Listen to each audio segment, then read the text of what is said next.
Bismillahirrahmanirrahim. Assalamualaikum warahmatullahi wabarakatuh. Pada pertemuan kali ini kita akan membahas tentang dasar-dasar kerja logam. Nah,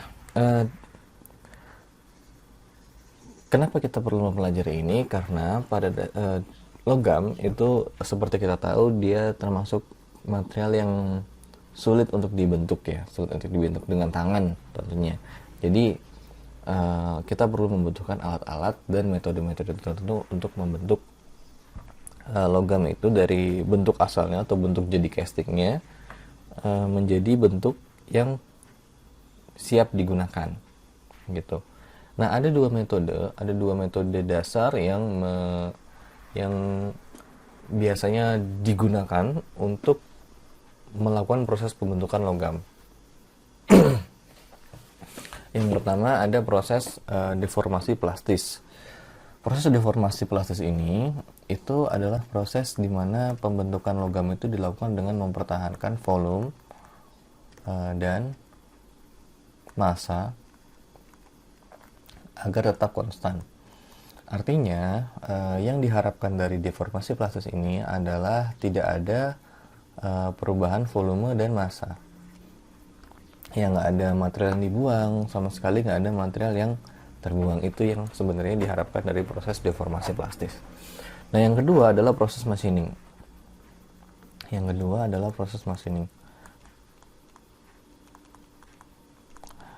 Nah, proses machining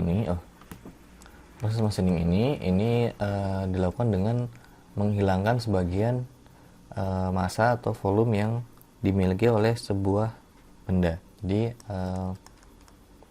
volume dan massa itu tidak konstan.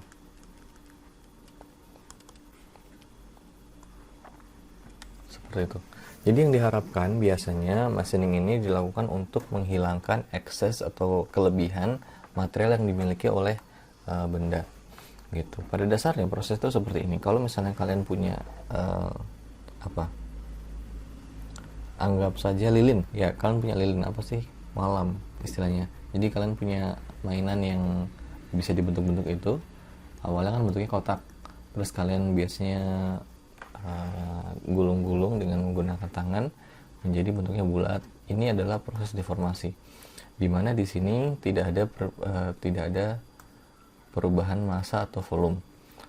Besar tetap sama, massa tetap sama, tapi hanya ada perubahan bentuk. Nah, itu yang diinginkan.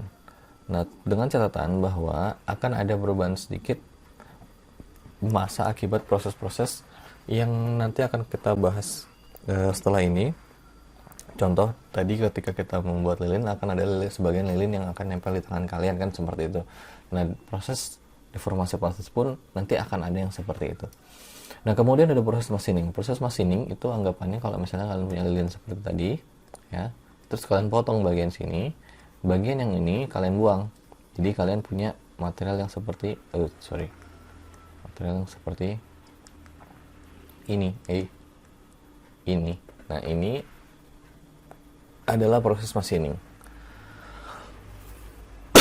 Nah, seperti itu. Jadi tujuan utama dari proses pembentukan logam adalah membentuk sebuah logam agar sesuai dengan keperluan kita gitu. Nah, coba kita bandingkan sama ini tadi yang tadi ini. Coba kita bandingkan sama yang ini ketika ini adalah proses machining.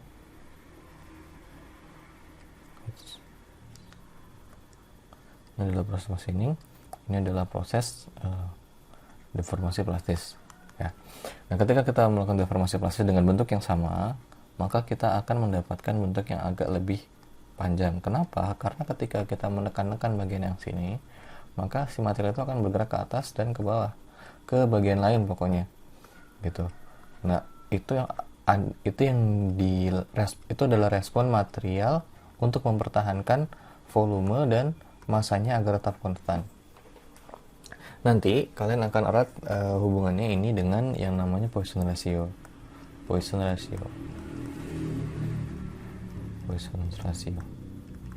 Dimana ketika logam itu ditekan, ya dia akan mengalami pelebaran ya. jadi dia akan mengalami pelebaran seperti itu. Jadinya kan seperti ini. Dia itu yang dilakukan oleh material untuk mempertahankan volume dan massa tetap konstan ketika dia mengalami deformasi.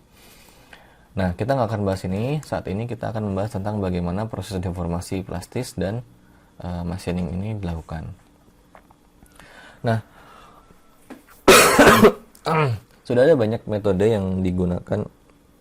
Oh, sebelum sampai situ, selain deformasi, selain proses pembentukan logam ini kita perlukan untuk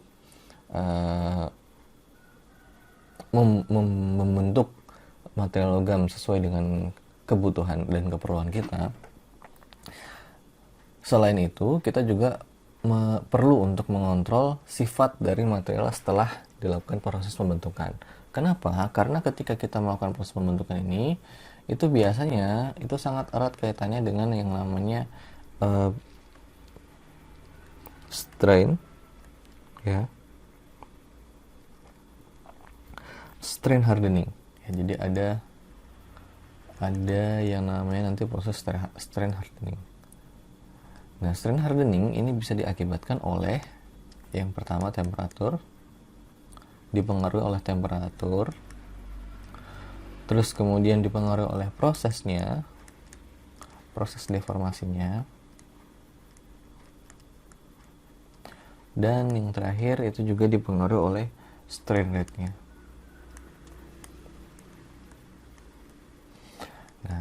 Nah, untuk pertemuan kali ini nanti kita akan lebih mendalami tentang proses deformasi plastis. Nah, proses machining nanti akan kita bahas di pertemuan-pertemuan akhir.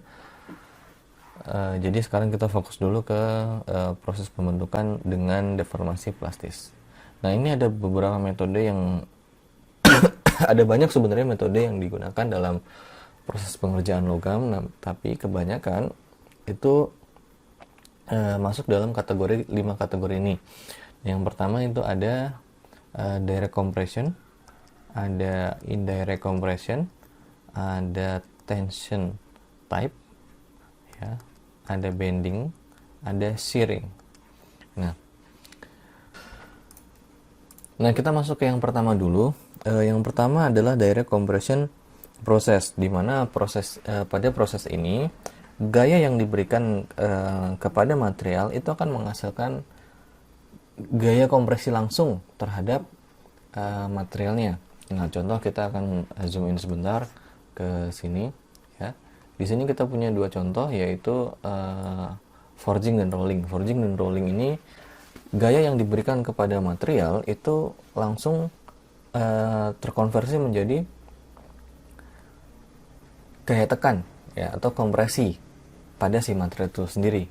Jadi contoh di sini kita punya logam ini yang balok ini, ya, dia logam ini dia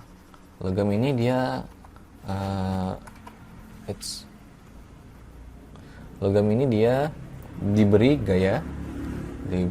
gaya primary force, ya, diberi gaya melalui cetakan ini atau hammer ini, ya, kita sebut dia sebagai dies, ya, sebagai dies. Nah, cetakan ini akan menekan material tersebut, dan akibat dari tekanan ini dia akan mengalami kan tekanan di sini, ya, sepanjang permukaan ini. Nah, akibat dari tekanan ini, gaya yang dihasilkan atau respon dari si material itu akan mengalami tekanan juga. Yang tekanan itu adalah searah dengan primary force tadi, ya, yang searah dengan primary force tadi. Nah, yang searah ini, maka itulah yang kita sebut sebagai direct compression, karena dari primary force ini langsung terkonversi menjadi terkonversi menjadi kompresi pada materialnya atau pada benda kerjanya. Di rolling juga demikian. Si material itu ketika kita sentuhkan ke sini, ya, rolling ini akan berputar, gitu kan? Rolling ini akan berputar sehingga dia akan menekan bagian sini. Nah, tekanan ini, ya, tekanan yang dihasilkan oleh si roll tadi, si dies ini, yang Uh, ya kita namain roll juga kadang-kadang karena dia fungsinya untuk rolling ya. Jadi dari roll ini dia akan menekan bagian ujungnya. Kalau misalnya awalnya seperti itu, dia akan menekan bagian ini, dan seiring berjalannya roll dia akan masuk ke sini ya, dalam beberapa detik, dalam satuan waktu dia akan mulai bergerak ke sini, tertekan sampai akhirnya dia keluar ya, seperti itu. Dia memanfaatkan termasuk di sini dia memanfaatkan gesekan agar si material kita tadi bisa bergerak dari sini ke arah sini, dan dia tetap ada di sini. Yang diharapkan adalah nggak ada slip atau nggak ada apa istilahnya ya, kepleset di sini di arah sini. Jadi kita nggak pengen rollingnya muter tapi materialnya nggak ikut muter bareng ya, kayak gitu. Nah, kita ulangi lagi. Nah, jadi pada awalnya ketika kontak itu terjadi di sini, maka si material itu akan mengalami si dice ini itu akan mengalami gaya respon ya, gaya respon tekanan kepada material yang dia itu searah dengan tegak lurus dengan ininya, bukan sudut ya, sisi dari lingkarannya ini ya. Jadi kita bisa narik dari sini ke arah porosnya ya, dia seperti itu. Nah, nanti setelah dia itu seiring berjalannya waktu, si material ini kan akan terus bergerak ke sini gitu kan. Nah, nanti ketika dia ada di sini, dia akan tetap seperti itu arahnya tegak. Susah juga ya. Arahnya kan seperti ini. Susah sekali. Ya. Seperti itu. Nah, ya, seperti itu. Nah, jadi ini adalah tegangan gaya primary force yang diberikan oleh rolling ini terhadap si benda kerjanya. Nah, terus si benda kerjanya mengalami respon yang seperti apa? Dia akan mengalami tekanan searah dengan primary force tadi, gitu. Seiring dengan perpindahan waktu, kontaknya juga berpindah, maka sudut dari primary force ini berubah, tapi tetap gaya kompresinya itu tetap satu arah dengan primary force-nya. Itu yang terjadi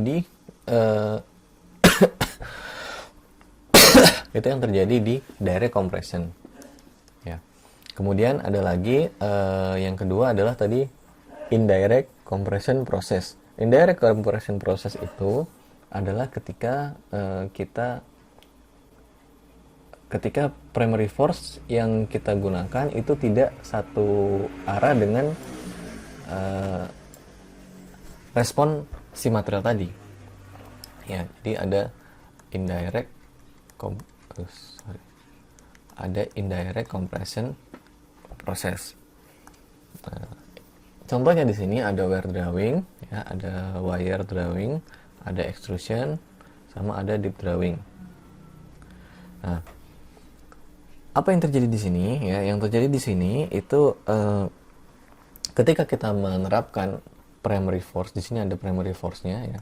Ini ada primary force, di sini juga ada primary force. Maka gaya tekan yang dihasilkan oleh si material tadi itu juga akan beda arahnya. Jadi contoh di sini ada wire drawing. Nah, di wire drawing itu yang namanya juga drawing ya, ditarik gitu ya. Si wire ini ditarik oleh mesin sehingga dia akan bergerak ke arah sana. Ya, jadi dia akan bergerak ke arah sana. Nah, dia akan bergerak ke arah sini, nggak miring ya, lurus lah. Dia akan bergerak ke arah sini sehingga dia akan mengalami kontak dengan dice dan menghasilkan respon tegangan yang dia itu tegak lurus dengan kontaknya di sini. Nah, kita bisa lihat bahwa primary force ini sudutnya berbeda dengan respon gaya yang dihasilkan oleh yang diterima oleh si material tadi.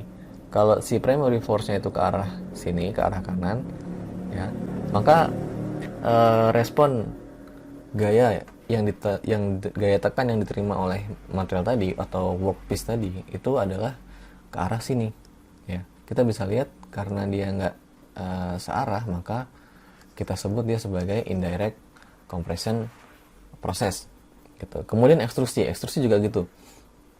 Nah, ketika kita memberikan primary force ke arah sini, maka si material kan otomatis akan terdorong ke arah sana. Nah, karena ada dies di sini, ya ada stopper juga di sini, si material ini akan nggak bisa bergerak ke arah sini ya, dia nggak bisa ke sini. Yang bisa adalah ke sini. Nah, karena jumlah yang terdorong ke arah kanan, yang di sini dan di sini itu tidak sama besar atau tekanannya itu berbeda, maka dia akan mencoba untuk ke arah lain. Jadi kalau misalnya kita ngomongin fluida, ini akan dorongan ini akan menyebabkan tekanan ke arah semua arah gitu ya. Dia akan menyebabkan tekanan ke semua arah. Tapi karena di bagian sini, di bagian ini itu ada batas-batas yang nggak bisa dilewati oleh si materialnya tadi, ya. Maka batas-batas ini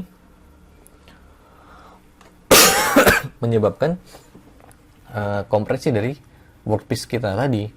Nah, maka benda ini primary force ini dengan gaya yang dihasilkan oleh gaya respon yang diterima oleh si workpiece tadi itu berbeda, maka ini juga termasuk sebagai indirect compression.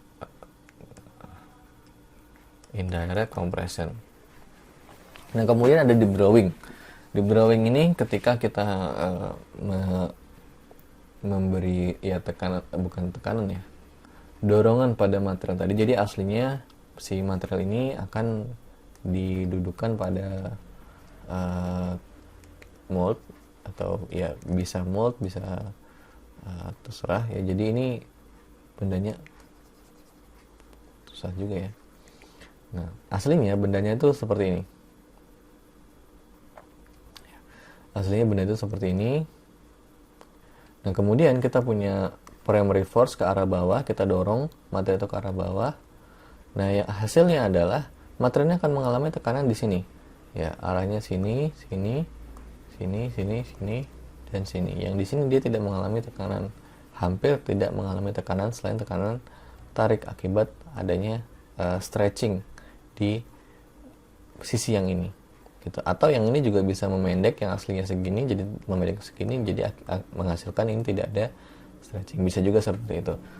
Itu case by case saja. Nah, berbeda dengan rolling yang ketika semakin seiring dengan berjalannya waktu, tekanan itu arahnya tetap berubah sehingga responnya juga berubah searah dengan perubahan primary force ini. Di sini itu tidak ada perubahan primary force. Primary force tetap arahnya ke bawah, tetap ke arah bawah, dan responnya tetap ke arah seperti ini ya. Jadi di sini nggak ada konversi yang seperti di rolling tadi.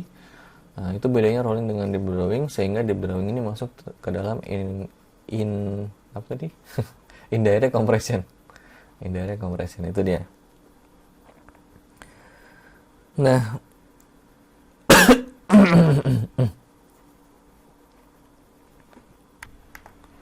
nah kemudian ada tension dan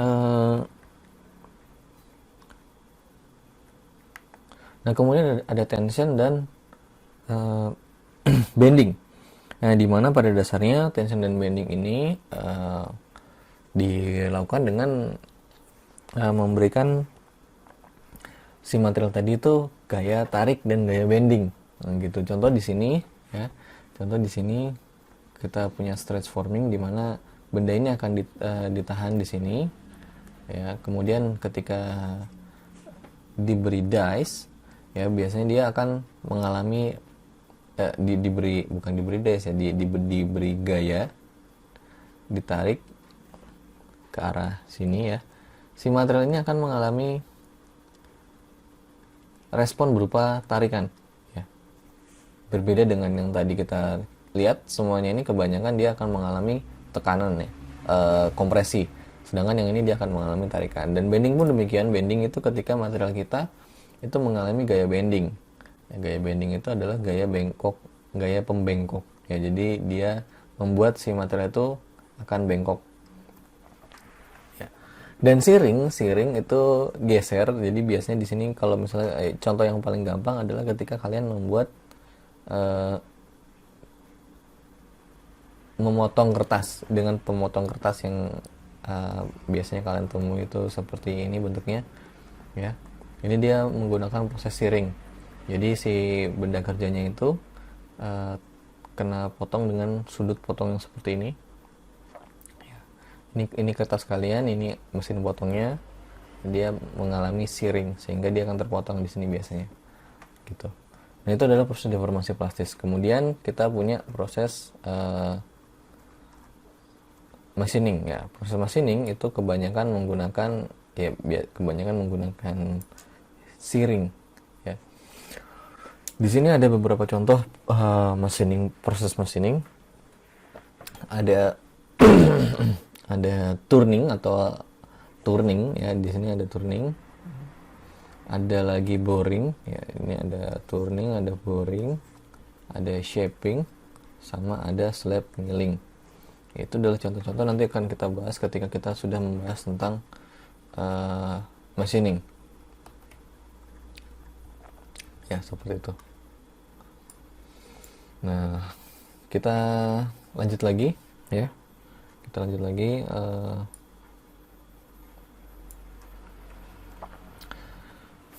kemudian ini adalah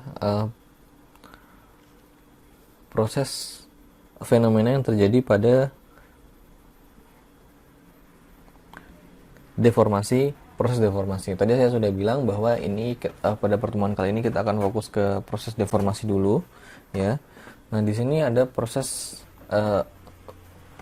ada perbesaran dari sebuah skema deformasi plastis.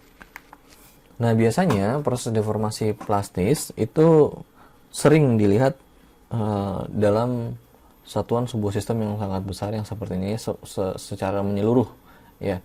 Secara menyeluruh itu artinya apa? Ada semua komponen yang terlibat di dalamnya itu harus kita lihat prosesnya di dalam deformasi plastis ini. Nah, contoh di sini kita punya toolsnya atau yang tadi kita sebut sebagai dies. Terus kecil sekali ya ini ya.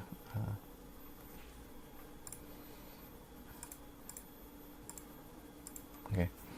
Nah, kita punya tools di sini. Kita punya tools yang tadi kita sebut sebagai dies.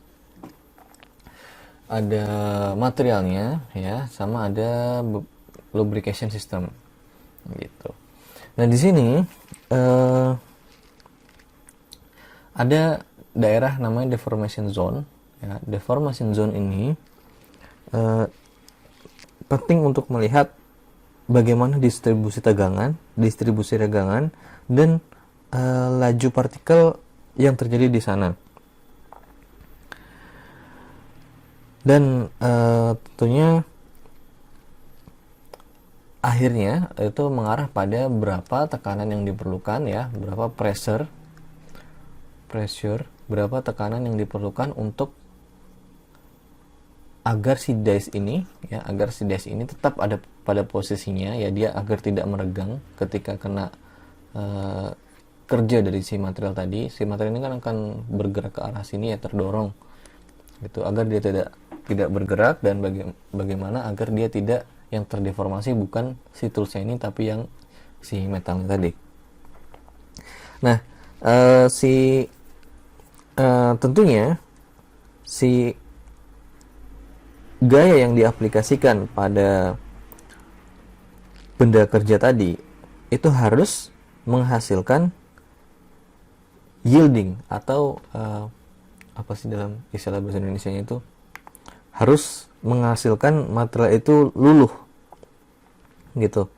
Tapi nah, jadi tadi gaya yang dihasilkan dari seluruh proses ini yang terjadi di deformation zone ini itu harus sebesar yield point-nya. Jadi kita punya gaya ya, kita punya grafik tegangan regangan ya. Di sini dia akan mengalami deformasi elastis di sini dia akan mengalami deformasi plastis ya. Nah, yang kita inginkan setelah saat kita melakukan proses deformasi plastis itu adalah benda kita berubah bentuknya menjadi bentuk yang kita inginkan dan tidak kembali ke bentuk awal. Maka kita inginnya material itu masuk ke dalam zona plastis gitu. Oleh karena itu kita harus memberikan gaya kepada si material ini tadi, terutama di bagian deformation zone ini, agar setelah lewat dari deformation zone si material ini sudah mengalami deformasi plastis gitu. Nah, itu yang kita inginkan dari proses deformasi, dari proses pembentukan logam yang kita gunakan, yang menggunakan proses deformasi plastis seperti itu. Nah, kemudian di situ di proses di deformasi plastis ini ya, di deformation zone ini dia akan mengalami beberapa proses, beberapa fenomena perubahan, yaitu yang pertama dia akan mengalami perubahan metalografi atau perubahan metalurgi, secara metalurgi ya. Jadi dia akan mengalami perubahan secara metalurgi, yaitu rekristalisasi biasanya.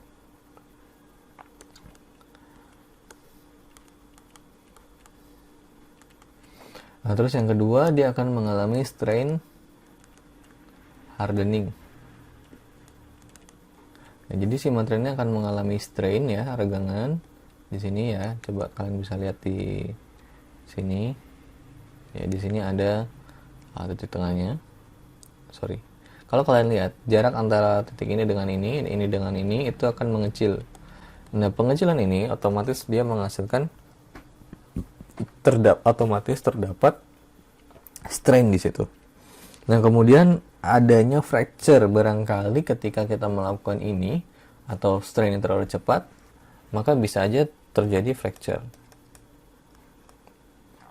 Nah, maka dari itu penting untuk kita mengontrol bagaimana proses deformasi yang kita lakukan agar tidak terjadi hal-hal yang tidak kita inginkan. Nah, biasanya pengaruh-pengaruh ini harus kita kontrol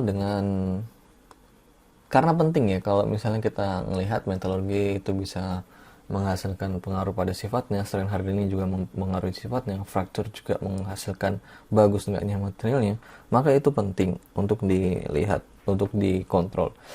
Nah, tapi dalam beberapa proses, terutama dalam hal-hal yang sensitif yang butuh safety factor yang tinggi, proses ini sangat dikontrol, benar-benar sangat dikontrol, berapa strain hardening yang harus dilakukan, segala macam, temperaturnya harus berapa.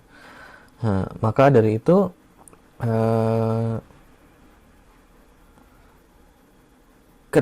bukan kerja dari material, tapi tegangan yang diterima, stres yang diterima oleh material itu akan dipengaruhi oleh beberapa hal. Yang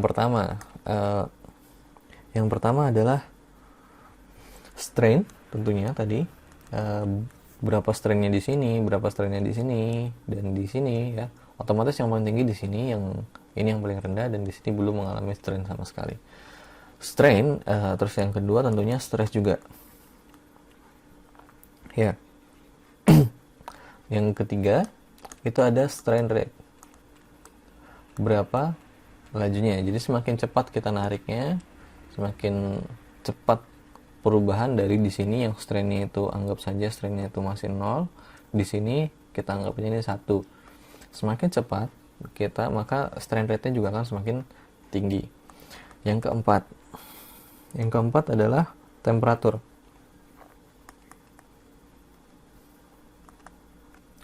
Temperatur ini akan mempengaruhi karena ada proses rekristalisasi. Nah, biasanya material-material yang mengalami deformasi plastis ini, dia akan mengalami peningkatan temperatur dari dalam material itu sendiri. Nanti akan kita bahas kalau sempat pada pertemuan kali ini. Nah, jadi itu adalah hal-hal yang dilihat, fenomena yang biasanya menjadi fokus analisa dalam proses deformasi. Kemudian kita bahas mekanisme atau secara mekanika, ini harusnya mekanika dari metalworking ya. Ini adalah mekanika dalam proses deformasi logam. Karena perhitungan tegangan dan deformasi ini biasanya sangat kompleks, maka kita biasanya menggunakan asumsi-asumsi yang mempermudah perhitungan kita. Nah, karena biasanya strain itu terjadi dalam skala besar pada proses deformasi, maka itu biasanya elastic strain itu biasa diabaikan dan kita biasanya hanya mempertimbangkan plastic strain.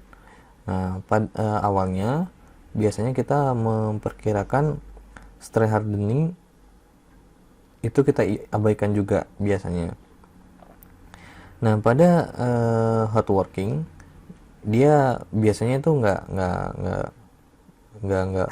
perlu dilakukan asumsi-asumsi ini. Biasanya analisis itu hanya mempertimbangkan materialnya itu apakah isotropik atau homogenus gitu.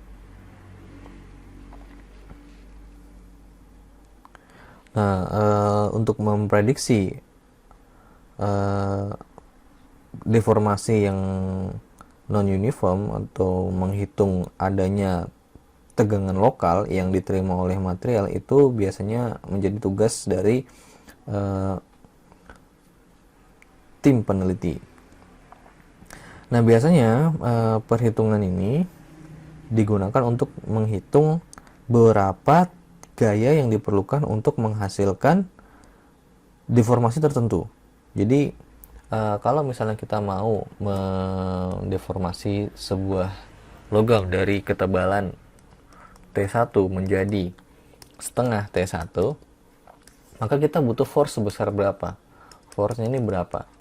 Gitu. Itu yang biasanya kita gunakan untuk menghitung ya secara simpel untuk dalam perhitungan deformasi logam. Nah, perhitungan itu biasanya penting untuk menghitung untuk memilih atau mendesain equipment yang kita butuhkan untuk melakukan deformasi itu. Jangan sampai kita gunakan tadi seperti yang saya bilang, jangan sampai ketika kita melakukan deformasi seperti ini yang terdeformasi malah si toolsnya ini gitu. Nah, itu dimulai dari perhitungan tegangannya, gaya yang dibutuhkan. Nah, sebelum nanti kita masuk ke dalam perhitungan yang lebih rinci, nah ini akan saya review lagi materi tentang theory of plasticity ya, dimana untuk plastic deformation itu biasanya ada hubungan yang kita sebut sebagai constant volume relationship. Constant volume relationship ini adalah kondisi dimana ketika strain 1 ditambah strain 2 dan ditambah strain 3 itu sama dengan 0. 1, 2, 3 ini apa? Ini ketika kita punya ada tegangan di 3 sumbu ya, X, Y, Z, terserah di mana posisinya. Nah, di mana strain 1 itu adalah lebih besar daripada strain 2, lebih besar daripada strain 3. Ini posisinya terserah yang mana, yang bagian mana di antara ketiga ini yang dia lebih besar. Bisa aja Y ini adalah strain 1, X ini adalah strain 2, Z ini adalah strain 3. Nah, bisa juga sebaliknya. Itu adalah ya biasanya itu yang digunakan di sini. Dimana strain 1 ditambah strain 2 ditambah strain 3 itu sama dengan 0. Nah, terus kemudian kita punya true strain. True strain ini adalah tegangan sesungguhnya. Ya, kalau tensile itu biasanya kita punya strain itu sama dengan ln H1 dibagi ln H0 dibagi H0 gitu. Di sini biasanya kita sebaliknya kita gunakan karena biasanya kompresi itu berketerbalikan dengan biasanya yang terjadi pada proses deformasi plastis itu adalah proses kompresi, maka biasanya kita gunakan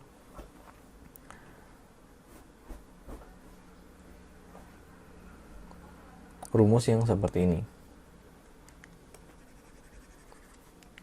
Maka kita akan punya persamaan sama dengan ln H0 per H1, di mana H0 ini lebih besar daripada H1. Artinya ini adalah terjadi kompresi. Gitu.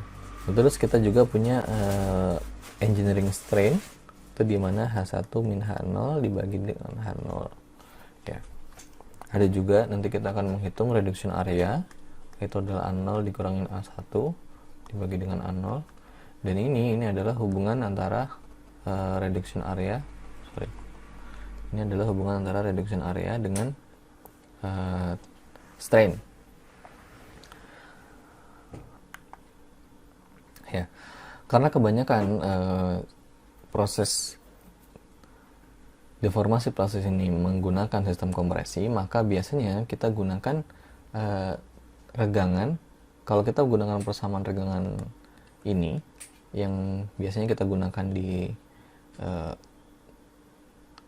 kasus tarik gitu kan, maka kita akan menghasilkan nilai yang negatif. Sehingga kalau misalnya saat kita melakukan deformasi plastis, itu biasanya kita ubah satuannya menjadi positif. Jadi kita punya true strain-nya itu adalah ln H0 dibagi dengan H1. Berbeda hanya di satuan positif dan negatifnya saja. Nah, terus selain itu ada perbedaan di sini juga, ya, di true engineering strain-nya. Maka engineering strain-nya itu juga akan berubah menjadi H0 min H1 dibagi dengan H0. Kenapa demikian? Karena ini untuk menghasilkan nilai yang positif.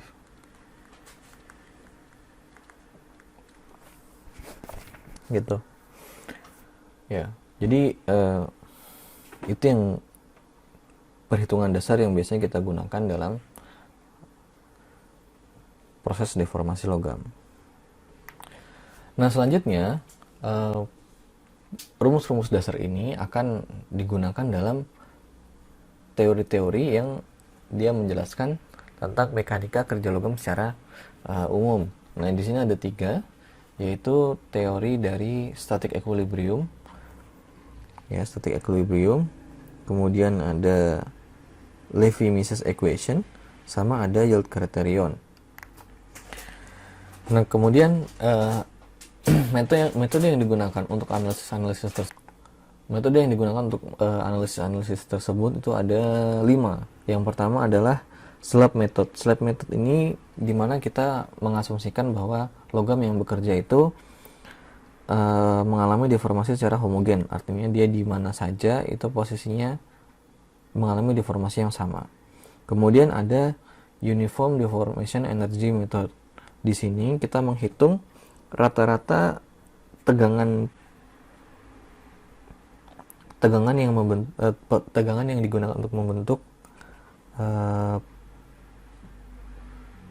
dari pekerjaan dari proses plastic deformation ini. Jadi proses deformation ini kan dia menghasilkan tegangan di materialnya. Nah, itu yang kita hitung, tegangan itu yang kita hitung sebagai rata-rata, bukan sebagai di titik ini, tapi kita hitung sebagai rata-rata. Kemudian ada slip line field theory, di mana di sini kita menghitung stres atau tegangan secara titik by titik untuk plane strain, untuk dalam kondisi plane strain, ya. Di sini tadi kita ulangi lagi, di sini adalah homogeneous deformation.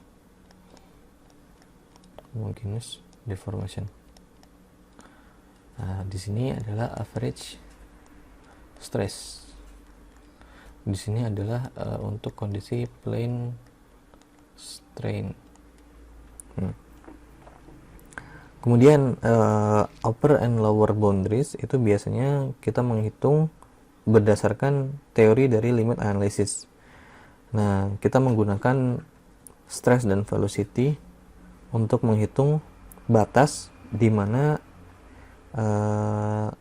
actual load-nya atau beban asli yang terjadi harus digunakan pada nilai yang seberapa besar yang harus digunakan, maksimalnya berapa, lowernya berapa gitu. Jadi ini adalah untuk menghitung bebannya. Nah, finite element methods ini adalah teknik yang biasanya menggunakan matrix. Ini sangat kompleks perhitungannya dan sangat memakan waktu ketika dilakukan secara manual. Tapi pada zaman sekarang biasanya finite element method ini menggunakan bantuan komputasi dengan menggunakan komputer, dan itu sangat jauh mempercepat proses perhitungan dan jauh meningkatkan akurasi dari perhitungannya. Ya, jadi itu adalah teori-teori dan metode yang digunakan untuk menganalisis. Ini juga sama ya, di sini mekanika. Ya, seperti itu. Jadi proses pengerjaan logam ini terbagi menjadi dua. Yang pertama itu ada hot working. Yang kedua adalah cold working. Hot working itu adalah ketika proses hot working itu ketika kita membiarkan terjadinya ada proses recovery. Sedangkan ketika cold working kita tidak ingin adanya proses recovery. Kita tidak ingin adanya proses recovery. Proses recovery ini apa? Proses recovery ini adalah proses ketika deformasi itu terjadi, maka si material itu akan mengalami perubahan secara metalurgi. Ya. Jadi kita bahas dulu di sini recovery itu apa? Proses recovery itu jadi gini, ketika deformasi ini material akan maka materialnya akan mengalami perubahan secara metalurgi. Artinya apa? Artinya struktur kristalnya dia bisa berubah. Nah, kalau struktur kristalnya berubah, maka yang kita inginkan adalah ketika hot working ada terjadi recovery. Recovery dari mana? Dari perubahan itu. Jadi perubahan ini itu kita kembalikan lagi ke kondisi awalnya dia sebelum deformasi. Ya. Jadi material yang berubah, material yang awalnya itu besar ya seperti ini misalnya, bentuk kristalnya seperti ini, ya anggap aja seperti itu. Nah, ketika dideformasi itu dia akan mengalami penyusutan jadi seperti ini kan. Nah, tapi dengan adanya recovery harapannya bentuk ini hasil deformasinya ini akan tetap memiliki ukuran mikrostruktur yang sama seperti ini. Ya. Jadi kalau kita lihat di sini ukurannya ini dan ini itu harus sama. Bukan harus sama, itu akan sama hasilnya. Itu namanya proses recovery. Ya. Atau biasanya kita kenal secara metalurgis sebagai proses rekristalisasi. Ya. Jadi itu yang kita inginkan dari proses hot working kita. Oke, lanjut lagi.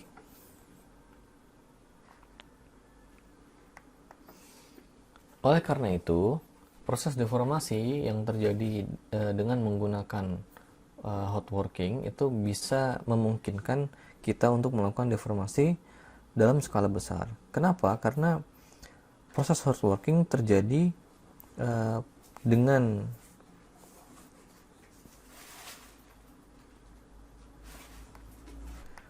proses deformasi yang sangat besar itu bisa dilakukan dalam hot working karena proses recovery yang terjadi itu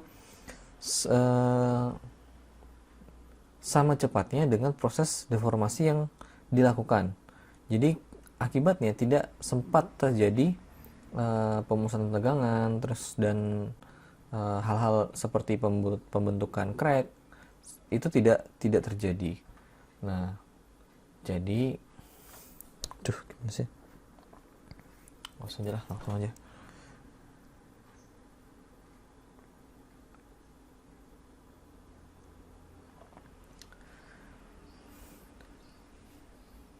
Nah, Oke, lanjut. Jadi apa saja sih yang mempengaruhi terjadinya rekristalisasi ini? Yang mempengaruhi hal ini itu ada dua biasanya. Yang menjadi titik yang mempengaruhi terjadinya recovery ini ada dua. Yang pertama adalah nggak gini berarti, sebentar. Wait. Nah, ini ada dua. Yang mempengaruhi ada dua, yaitu yang pertama adalah temperatur. Yang kedua adalah strain rate. Ya, ini juga gitu tentunya. Temperaturnya rendah, strain rate-nya tinggi. Temperaturnya rendah, strain rate-nya tinggi apa rendah juga sama seperti itu pokoknya. Jadi keduanya ini tetap dipengaruhi oleh temperatur dan strain rate.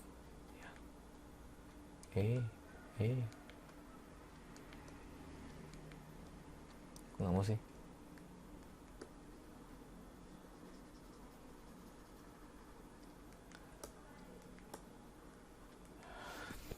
Oke, proses recovery ini dipengaruhi oleh dua hal, yaitu temperatur dan strain rate.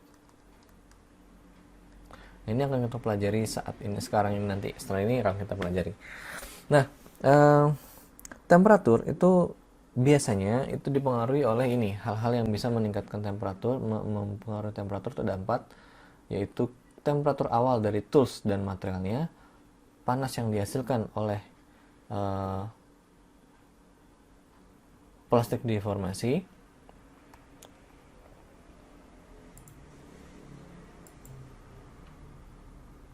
panas yang diakibatkan oleh friksi, dan panas yang berpindah antara tools dan material, tools, material, dan lingkungan. Ya, jadi tools dan material ini bisa dipanaskan terlebih dahulu sebelum proses deformasi terjadi. Terus kemudian deformasi plastik itu juga menghasilkan panas karena ada proses secara mikroskopik ya yang terjadi, yaitu ada perpindahan-perpindahan atom, pergeseran-pergeseran atom. Ya, nanti kalau misalnya kalian itu akan menghasilkan energi ya. Itu akan menghasilkan energi, adanya pergeseran-pergeseran itu akan menghasilkan getaran antar atom, yang getaran antar atom itu akan dilepaskan dalam bentuk energi, yang energi itu bisa juga dalam bentuk energi panas. Nah, kemudian ada lagi panas akibat friksi antara permukaan tools dengan material. Ya. Ada juga panas yang berpindah antara tools, material, dan lingkungan. Nah, tadi kita lihat toolsnya panas, materialnya bisa juga dingin. Nah, material tools panas dan material dingin ini itu bisa mengakibatkan perpindahan panas gitu. Lingkungan pun demikian. Kalau lingkungannya panas, itu juga bisa mempengaruhi tools dan materialnya. Seperti jadi itu panas-panas yang bisa mempengaruhi temperatur dalam kerja logam. Nah, untuk proses deformasi yang dilakukan tanpa friksi, maka persamaannya itu adalah ini. TD ya, temperatur deformasi doang ya. Itu adalah usaha deformasi plastis per unit volume dibagi dengan densitas kerja dikali kapasitas panas benda kerja ya ini, atau sama dengan tegangan ya, rata-rata tegangan dikalikan dengan rata-rata strainnya dikalikan dengan beta dibagi dengan rho C seperti itu. Nah, kemudian kalau misalnya kita melihat temperatur yang diakibatkan oleh proses deformasi dengan friksinya, jadi itu maka kita akan mendapatkan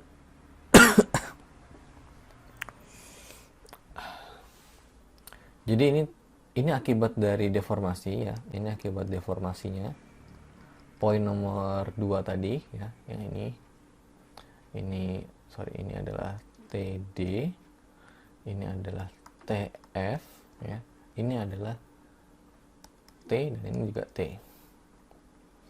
Oke, lanjut. TF itu persamaannya adalah fraction koefisien dikalikan dengan tegangan normal, ya, terus kemudian velocity, kecepatan kecepatan dari materialnya, dikalikan dengan A dikali delta T dibagi dengan V dikali rho dikali C, ya. Ini adalah P, ya, ini adalah P, ini adalah rho, ini C, ini V.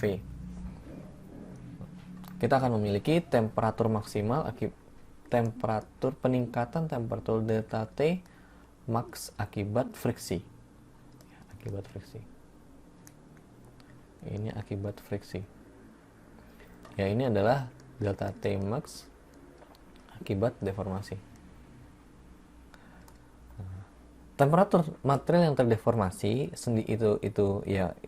temperatur si material itu dihitung menggunakan persamaan yang ini, ya. Temperatur si material itu adalah T1 ditambah dengan T0 min T1 dikali eksponen dari ini, H dikali T dibagi dengan rho C sama delta. Gitu. T ini adalah time, ini time interval, H itu adalah ketebalan, ya, rho C ini sama seperti yang ini, gitu. Nah, sehingga kita punya temperatur akhir, temperatur final, temperatur si metalnya itu adalah TD ditambah dengan TF ditambah dengan T. Seperti itu cara kita menghitung temperatur dari si benda kerja kita.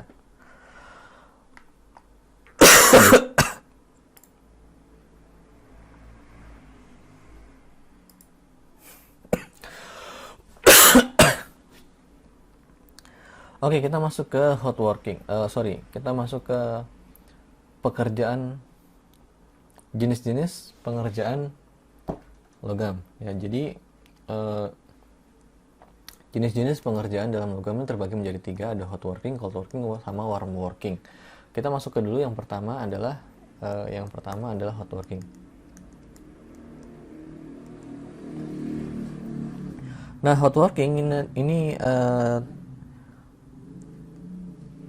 adalah proses deformasi yang dilakukan pada kondisi di mana temperatur dan strain rate itu dikondisikan agar proses recovery tadi berlangsung berbarengan dengan proses deformasi, sehingga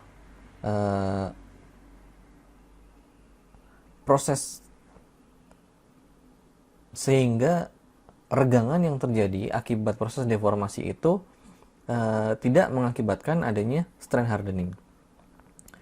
Nah, proses hot working itu seperti rolling, ekstrusi, dari the forging itu biasanya digunakan sebagai awal dari proses perubahan dari cast ingot menuju wrought product. Jadi kalau di alloys itu kan ada wrought alloys sama ada cast alloys. Nah, dari cast alloys ketika kita mau menjadikan dia sebagai wrought alloys itu biasanya kita gunakan hot working, gitu. Nah, kita harus membedakan cold working dengan hot working ini nggak cuma dari temperatur dia, tapi bukan hanya temperatur saat deformasi aja, tapi kita juga harus membandingkan beberapa, karena kalau kita misalnya membandingkan beberapa alloys seperti tin, lead gitu ya, itu rekristalisasinya bisa terjadi sangat cepat di temperatur ruangan. Sedangkan pada seperti tungsten itu temperaturnya rekristalisasinya bisa sampai 1100 derajat Celcius. Seperti juga pada baja itu temperaturnya sangat tinggi. Nah, oleh karena itu biasanya kita membandingkan hot working ini berdasarkan temperatur meltingnya. Nah, hot working itu biasanya dilakukan pada temperatur di atas 0,6 temperatur meltingnya dia, ya. Di atas 0,6 temperatur meltingnya dia. Lebih besar daripada hot working ini adalah lebih besar daripada temperatur hot working itu harus biasanya lebih besar daripada 0,6 temperatur meltingnya dia. Dengan strain rate itu di antara 0,5 strain rate itu di antara 0,5 sampai dengan 500 second. 0,5 per second atau 0,5 beda ini second, ini juga second, second.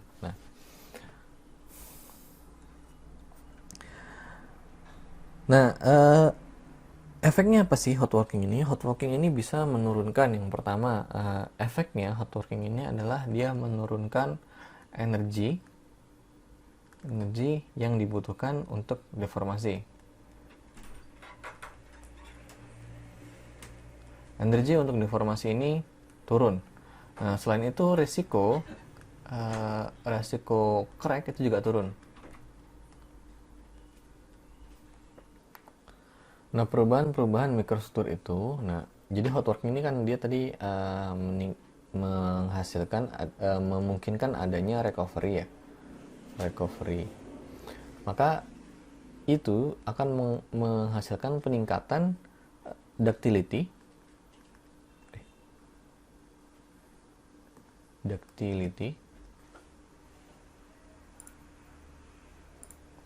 dan peningkatan kekuatan dan peningkatan toughness-nya dia.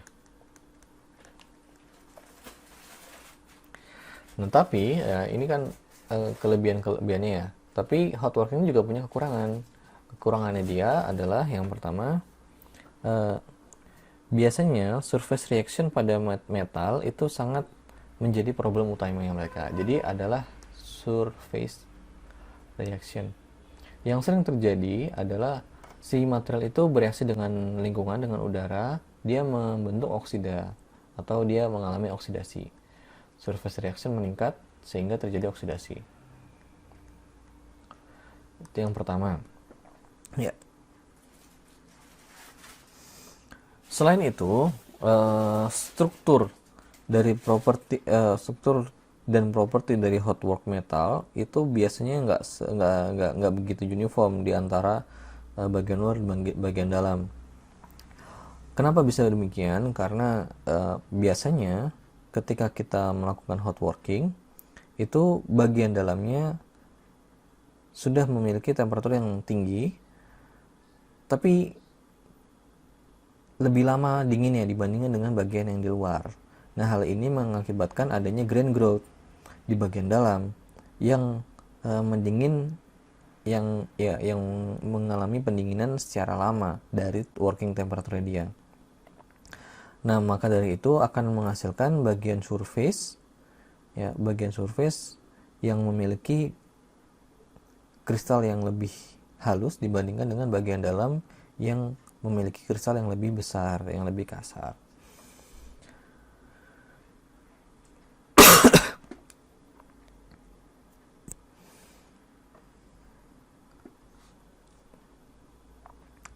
Ya, seperti itu.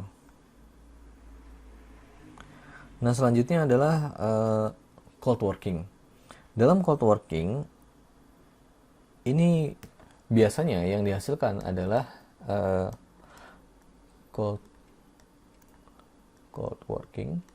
Ini yang biasanya dihasilkan adalah material dengan sifat yang peningkatan kekerasan atau kekuatan.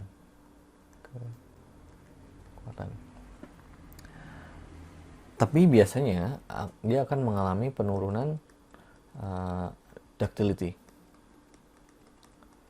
atau keuletan.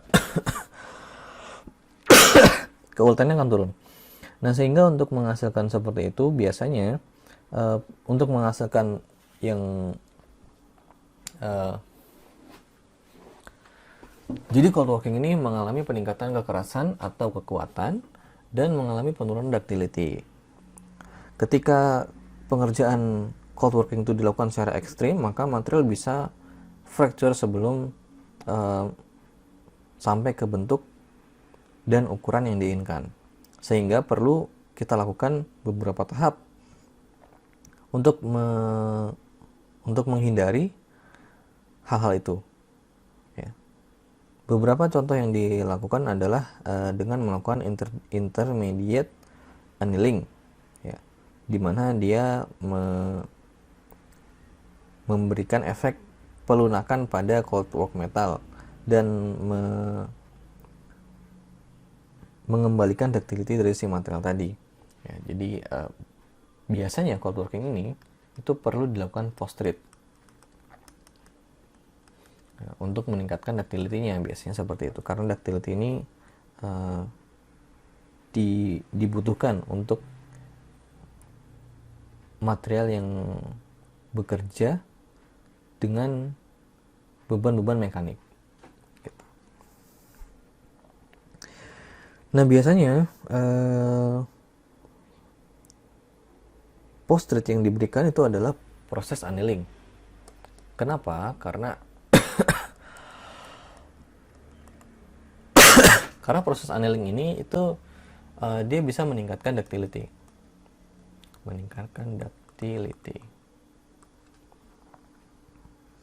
Nah biasanya proses ini itu dilakukan secara berulang-ulang. Jadi dia di cold work terus di annealing,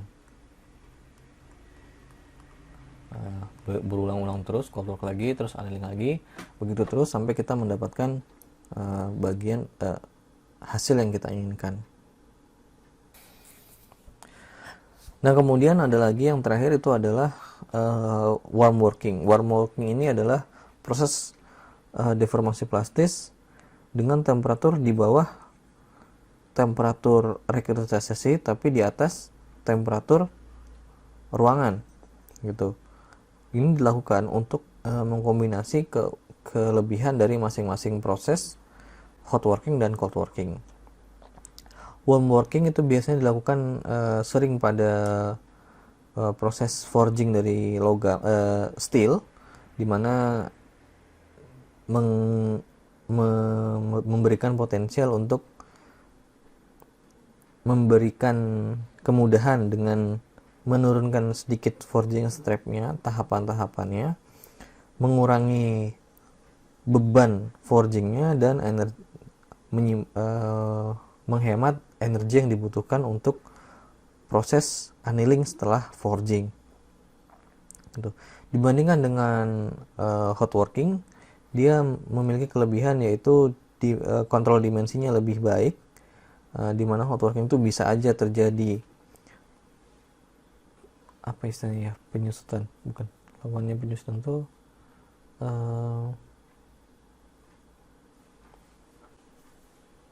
bisa aja terjadi pemuaian pada logamnya, tapi di sini itu berkurang.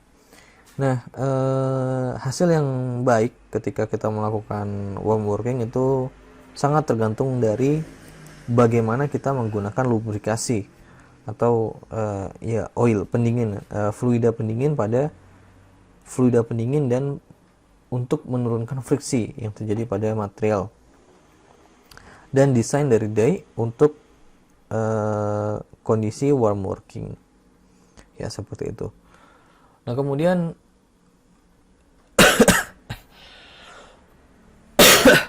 berikutnya adalah pengaruh laju regangan pada proses kerja.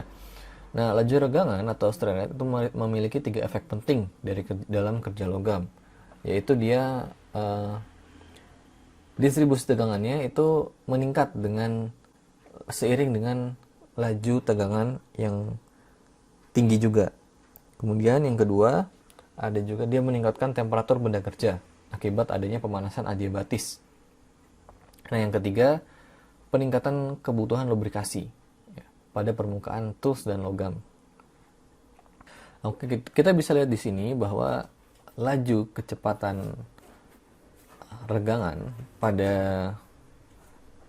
bukan ini laju deformasi pada material logam itu proses deformasi itu jauh lebih cepat dibandingkan dengan uji tarik gitu. Nah tapi dia nggak begitu cepat sebenarnya, sehingga kalau terlalu cepat maka yang dikhawatirkan adalah material akan mengalami fracture sebelum sampai ke dalam bentuk pada bentuk yang diinginkan.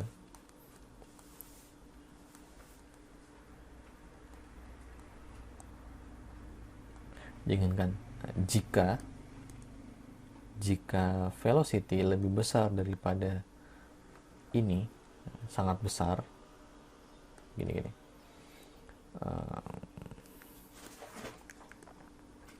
Jika velocity itu sangat besar,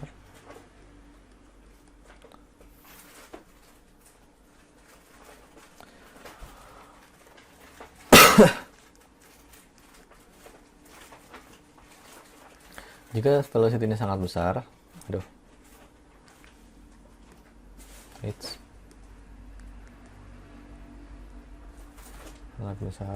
maka dikhawatirkan material itu fracture sebelum sampai pada bentuk yang diinginkan. Itu yang diinginkan. Tapi saat ini ada beberapa peneliti yang sudah melakukan proses deformasi dengan sangat cepat, yaitu sampai dengan 200 meter per second. Dilakukan pada saat forging, ekstrusi, dan sheet forming. Proses itu kita sebut sebagai HERF.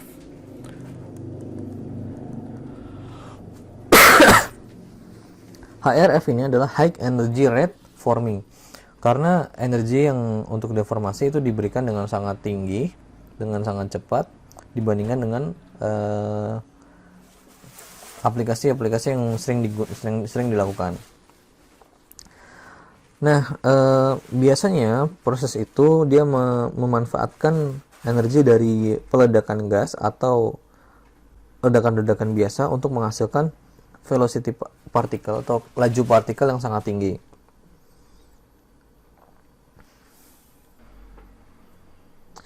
Nah, tapi kalau kita melakukan ledakan dengan direct kontak ke metalnya, maka ada kemungkinan besar material itu akan mengalami tegangan yang sangat tinggi di bagian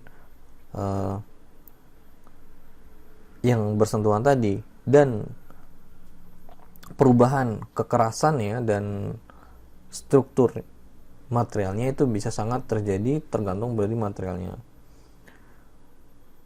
Nah, itu biasanya salah satu proses lain yang biasanya memanfaatkan laju strain rate yang sangat tinggi, itu kita sebut dia sebagai yang namanya adalah super plasticity forming. Itu. Nah, ini adalah kondisi material yang mengalami deformasi, ya. Jadi di sini kita punya persamaan pada umumnya true stress strain rate dari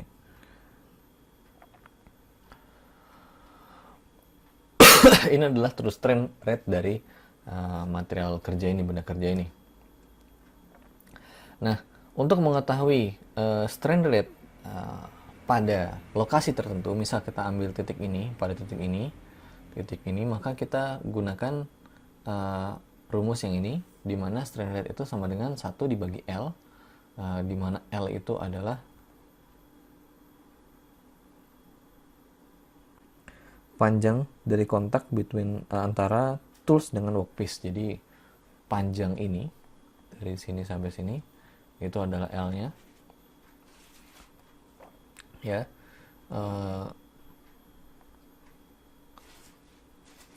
Ya, ini adalah distribusi strain rate per lokasi. Nah, kemudian ini adalah distribusi strain rate per waktu, di mana T ini adalah waktu di mana sebuah material itu bergerak dari sini sampai sini. Ya, itu persamaannya. Untuk menghitung distribusi strain rate per waktunya atau distribusi strain rate tergantung dari posisinya. Di sini kita bisa melihat adanya strengthening effect hasil dari cold working iron wire. Nah, stress strain curve ini dihasilkan setelah kawat itu tadi ditarik sampai true strain-nya dia, gitu. Kemudian diteruskan lagi, ditarik lagi, menghasilkan diagram ini. Nah, bisa kita lihat bahwa pada umumnya strain hardening effect, jadi pengerasan itu, jadi setelah dia mengalami yielding, ya, dia akan mengalami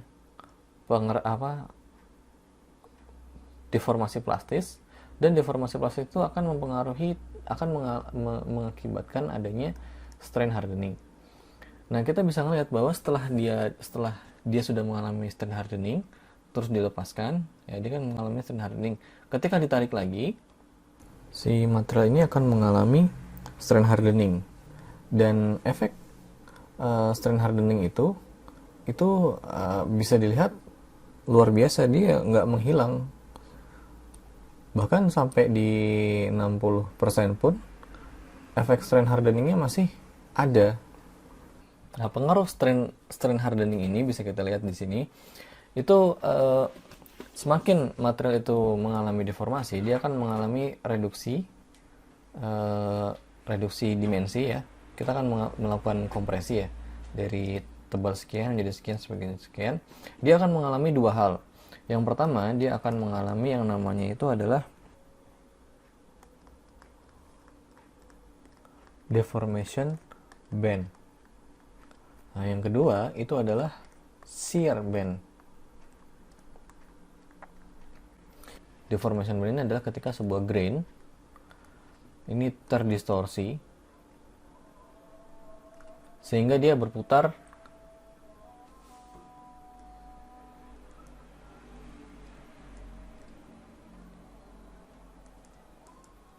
terrotasi.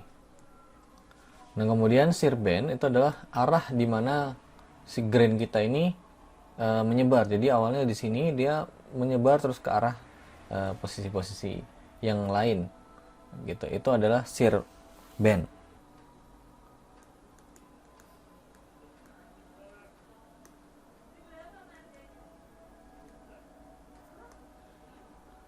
Ya, seperti itu. Itu adalah pengaruh dari kerja logam terhadap struktur metodologinya. Jadi ketika kita melakukan deformasi, maka yang terjadi adalah akan terjadi deformation band dan shear band. Shear band dan shear, ini shear, ya. Shear band.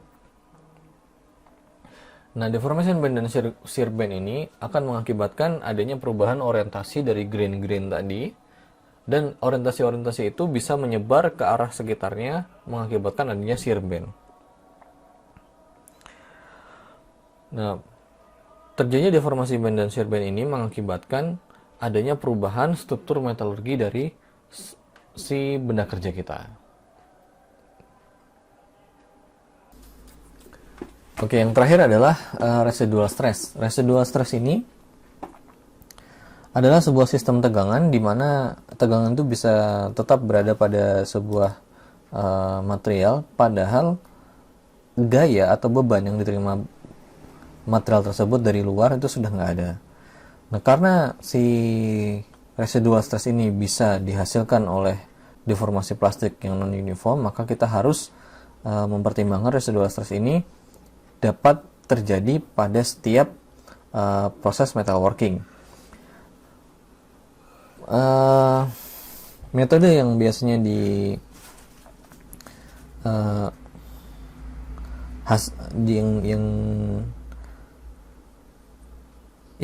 metode yang biasanya menghasilkan residual stress pada proses metalworking itu biasanya adalah contoh di sini kita punya deformasi dari proses rolling gitu. Nah di sebelah kiri kita punya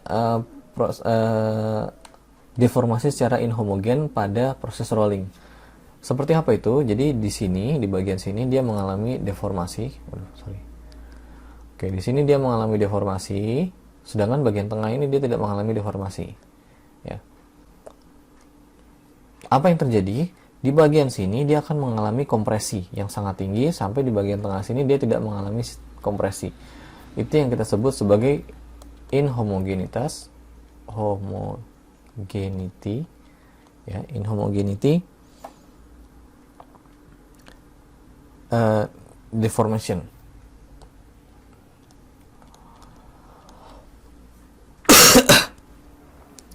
Nah, bagian permukaan dia mengalami deformasi dan cenderung untuk memanjang, ya. Sedangkan bagian tengah itu tidak terpengaruh. Nah, karena si material itu harus continuous itu artinya tidak mengalami crack, tidak mengalami fracture, maka permukaan dan bagian tengah itu harus tetap mengakomodir strain. Jadi di bagian ini dia mengalami strain, di bagian sini juga mengalami strain. Nah, bagian tengahnya itu cenderung akan menahan permukaannya dari menahan si bagian tengah itu dari elongasi. Sedangkan bagian permukaan cenderung untuk ingin memanjang dibandingkan dengan kita lihat di sini, ya. Di sini kita punya permukaan. Ya, permukaan ini cenderung untuk memanjang. Sedangkan bagian tengah ini itu cenderung untuk mempertahankan posisinya. Nah, sehingga kita akan punya gradasi regangan, di mana di bagian tengah sini nggak ada regangan sama sekali, di bagian atas ini regangannya sangat tinggi. Nah, otomatis ada interface antara bagian yang tidak terdeformasi dengan bagian yang terdeformasi. Bagian yang tidak terdeformasi ini akan terkena efek dari strain dari permukaannya. Nah, sehingga dia menyebabkan distribusi strain yang tadi saya bilang. Nah, efek dari fenomena ini dapat kalian lihat di bagian yang ini, ya, di mana bagian permukaan akan mengalami kompresi yang sangat tinggi, ya, sedangkan bagian dalam yang tidak mengalami kompresi akan mengalami tegangan tarik.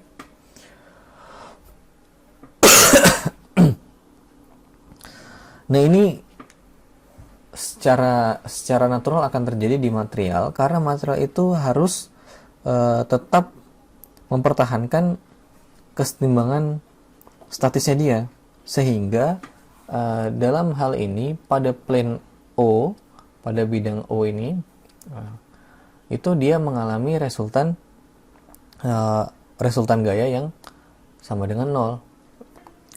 Nah, hal ini menghasilkan tegangan yang tetap ada di sini. Jadi bagian luar ini yang mengalami strain ini, yang sudah mengalami deformasi plastisnya akan tertarik, dan bagian dalam ini akan mengalami tegangan tarik, kompresi dan tegangan tarik. Nah, ini kompresi dan tegangan tarik ini akan tersisa di material ini walaupun tegangan ini sudah hilang. Jadi pada hasil produk kita akan mengalami tegangan sisa seperti ini. Nah, oleh karena itu biasanya beberapa material hasil rolling itu dilakukan beberapa material hasil deformasi plastis itu biasanya dilakukan dilakukan post treatment, itu untuk menghilangkan residual stress, untuk menghilangkan efek dari efek metalurgi dari hasil proses deformasi plastis. Nah, jadi itu tadi kita sudah ngebahas jenis-jenis bagaimana proses deformasi plastis bekerja, efeknya apa saja, dan bagaimana karakteristik dari hasil proses deformasi plastis. Nah, semoga bermanfaat. Minggu depan insya Allah akan kita lanjutkan pada materi forging. Nah, kalau gitu saya akhiri dulu pertemuan pada kali ini. Terima kasih atas perhatiannya. Assalamualaikum warahmatullahi wabarakatuh.